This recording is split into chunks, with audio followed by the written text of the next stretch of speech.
tightening up the magnet. This is super solid.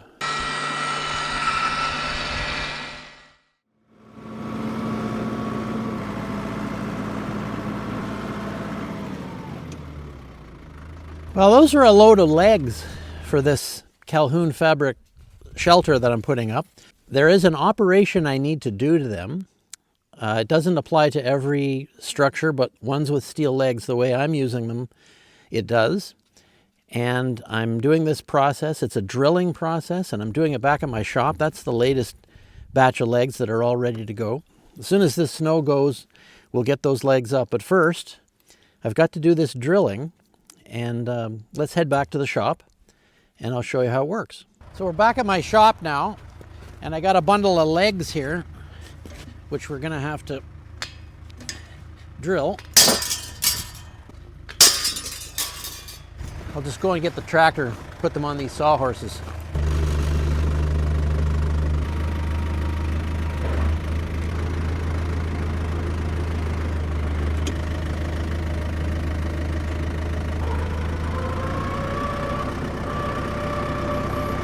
So drilling these heavy steel legs is what we're here for. This is the drawings. They sent me a bigger set as well, which I use when I need to see some more detail. But as I mentioned before, it's 42 feet wide. It's 80 feet long. It's made by Calhoun, this structure, and that's an end view of it there. But what we're up against today is dealing with these legs here.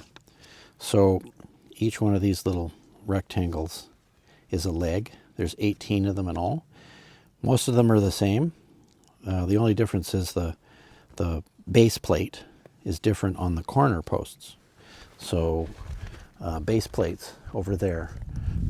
These are all regular legs, and they're 10 feet long, 10 feet high. And the curved trusses mount on top. So our first real construction job will be fastening these to the foundation. But before we do that, we have to do some drilling, because it's a lot easier to do drilling when these things are on sawhorses rather than sitting vertically. So I have to get something, one little piece of hardware here. So this detail here is what we're interested in. And if you look closely, this is the leg. This is where the curved truss fastens to the top of the leg. That's this part here. But look at this little part here. It's called the lashing winch. And here's one of them. And the purpose of the lashing winch is to grip a strap that comes down from a pole that goes through a pocket in the bottom of the tarp. And this winch lets you, there's one on each leg, and it lets you pull the tarp to the proper tension. So the hole I'm drilling now, it's kind of an interesting process. I'm using a magnetic drill. The hole in the leg is to mount this lashing winch. There's 3/8 or 5/8 threaded rod, going to hold it on, but it doesn't come drilled already, so that's what we're going to do. There are other designs that replace the threaded rod with a clamp. So this lashing winch fastens with a clamp, but I wanted a threaded rod because I'm going to be putting the roof tarp on, but the walls will be open for a while. And when I get to sheathing them in and putting siding on them, one at a time I'll just go and remove one of these lashing winches, drill my hole right through the siding and the sheathing, and then bolt this on. I wouldn't be able to do that with the clamp, so that's why I'm drilling. So the job at hand right now is to drill a hole for the 5/8 threaded rod that's going to anchor the lashing winch to the leg. And that hole needs to be 24 inches from the top, from right here. It's not too critical, but there does have to be enough room for you to pull the tarp down tight. So I'll just mark 24 here. Now I can't drill through both sides, both top and bottom of the legs at one go, because the bit's just not that long. So I need to transfer a line all the way around this leg so that I can reproduce a hole on the other side the same way. Whenever I want to find the middle of something, I use one of these combination squares, and I have it set for half the width, of course, but just as an added precaution, if you make your marks from both sides, then you can be absolutely sure that it's right in the middle. Just to make aligning this hole easier, I'm going to use this spring-loaded center punch to make a little dimple in that. And now we get to the magnetic drill, the fun part. If you've never used a magnetic drill before, it's kind of surprising. It's like a portable drill press, except you can lock it and unlock it to ferrous metal with a magnet. So right now it's just not doing very much, but what we're going to do is line it up on the dimple. Now I couldn't possibly drill right now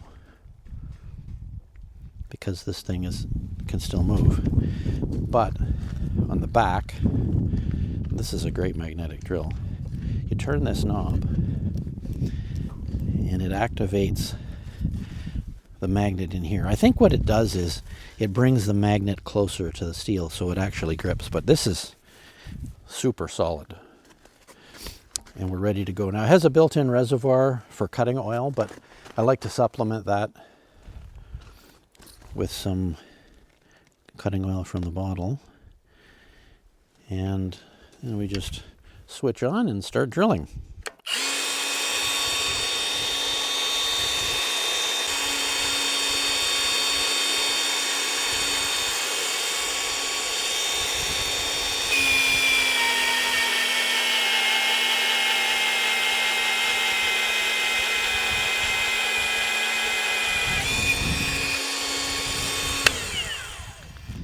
And that's it.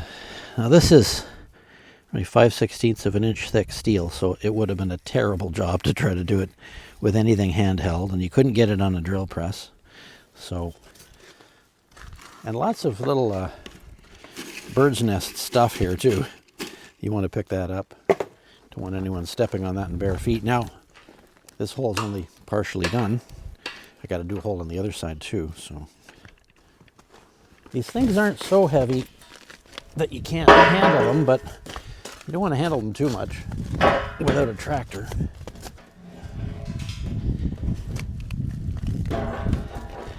Okay, so now I'll continue that line.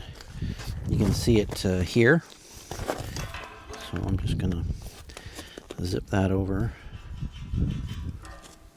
I've been very impressed with the quality that the Calhoun kit offers, and one of the places you can see it is in the galvanizing.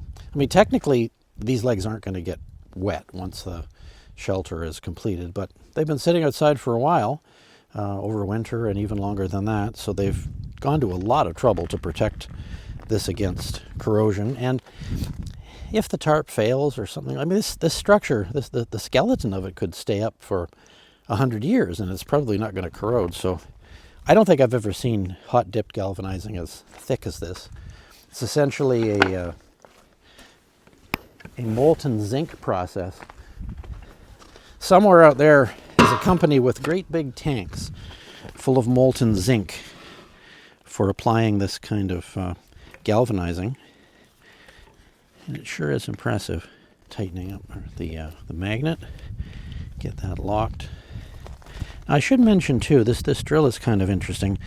This thing here is spring loaded, and it gets pushed in when it starts drilling, and that opens up a valve inside that allows this cutting oil to feed down right into the middle of the bit during the cut.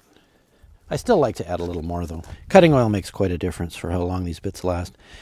I have done, this is the 10th leg I've done, and this bit cuts every bit as well as it did when it was fresh out of the pack. So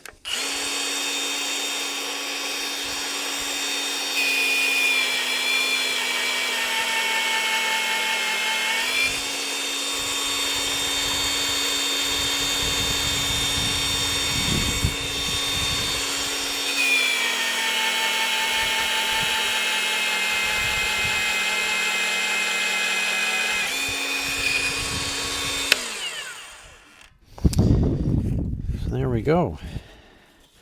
10 down, 8 to go. As soon as it warms up a bit and more of this snow goes away, next part of the job will be actually bolting these to the concrete foundation that you saw earlier in the video, and then it's time for the trusses that go on top. But that's all for subsequent videos. For now, this is... I should mention too, this isn't something you have to do all the time. Not every fabric structure has steel legs. Most of them have wooden posts that go in the ground.